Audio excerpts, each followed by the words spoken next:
I think there is no question that we are going to have, for as far as the eye can see, an intense security competition between the United States and China.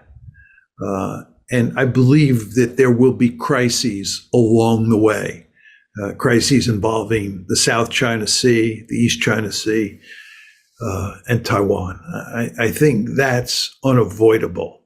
The really important question is whether we can manage those crises and avoid a war.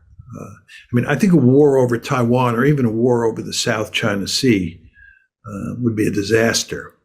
I think the problem is that once the war started, it would probably be very hard to shut down, just like we're seeing in Eastern Europe with the Ukraine war. It's very hard to shut that war down. So that's what I really worry about, that security competition morphing into a war.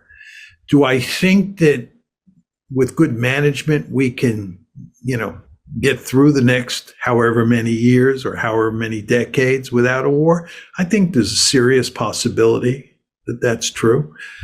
But I think there's a non-trivial chance that we will end up in a war.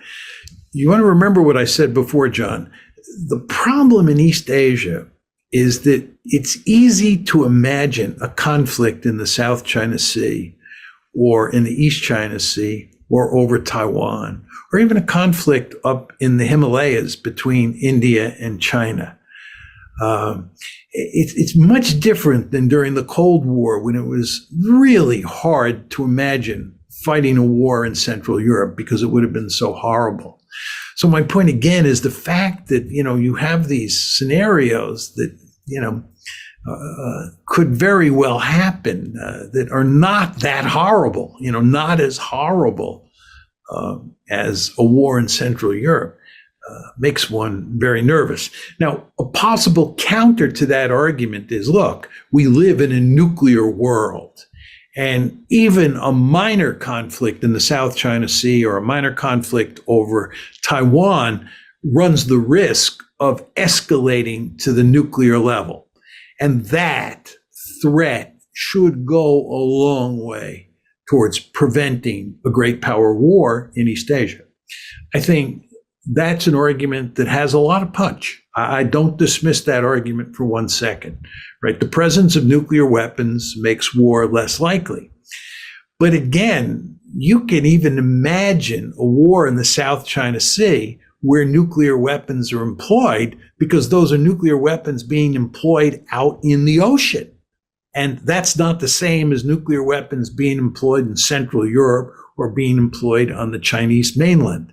So again, maybe war is more likely than a lot of people who believe in the nuclear revolution recognize. So I'm trying to say here that it's a complicated matter where it's almost impossible to come up with firm probabilities as to how likely it is that we will have a war. Again, I think it's axiomatic that we're going to have security competition, and it will be intense security competition most of the time. But whether or not you get a war, I don't know for sure. But I do think, and this is my bottom line, there is a non-trivial chance that the United States will end up fighting China in the decades ahead.